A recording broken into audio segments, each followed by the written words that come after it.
Welcome to Study Loop. This is chapter 37, problem number 12.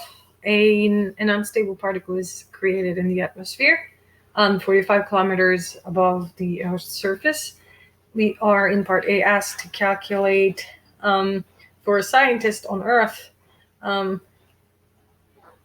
will be the time that it took for the particle to be created and reach the surface of the Earth.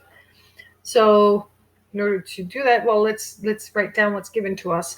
First of all, 45 kilometers, the distance of where the particle is created from the surface of the Earth is going to be our proper length, right? This is 45 kilometers.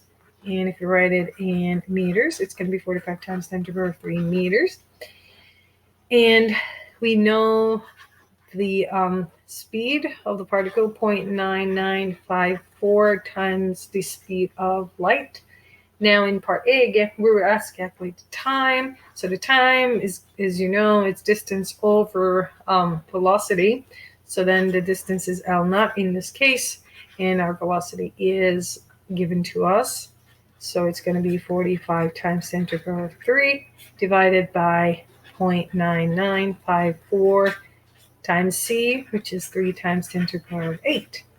From here, the time that the scientist on Earth is going to measure is 1.51 times 10 to the power negative 4 seconds. So that, the transit time in the particle's frame is the proper time, right? That's different than this t.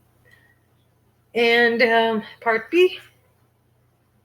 So in part B, in the particle's frame, we're looking at the length, the distance, right? The length contraction equation is what we're going to use. L equals L naught over the gamma factor. And our L naught is given to us as 45 times 10 to the power 3 meters.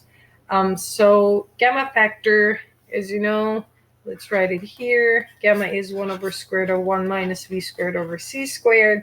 So if we take it 1 over gamma, then we're going to take, right? We're going to take the inverse of this entire term, which is going to give us square root of 1 minus v squared over c squared. So then that's what we're going to put here, right? So it's going to be 1 minus 0.9954 c squared over c squared. So when we do the algebra, what we have is 4.31 times 10 to the power 3 meters.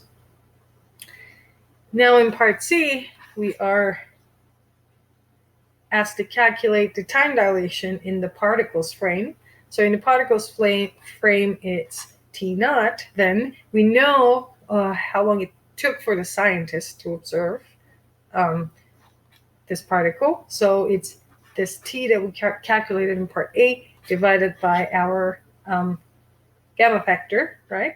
So the time we found from part A is 1.51 times 10 to the power negative 4 seconds. So again, 1 over gamma factor we have, so it's going to be 1 minus v squared 0.9954 c squared over c squared. What we get from here is 1.44 times 10 to the power negative 5 seconds. So now we want to compare this result to the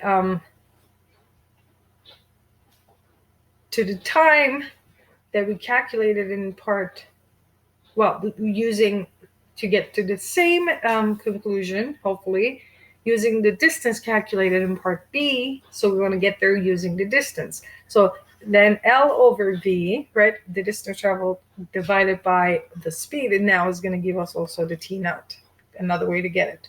So then L is, again, for our case, we had calculated it to be 4.31 times 10 to the power 3 meters. This divided by our speed, 0.9954 times the speed of light, right?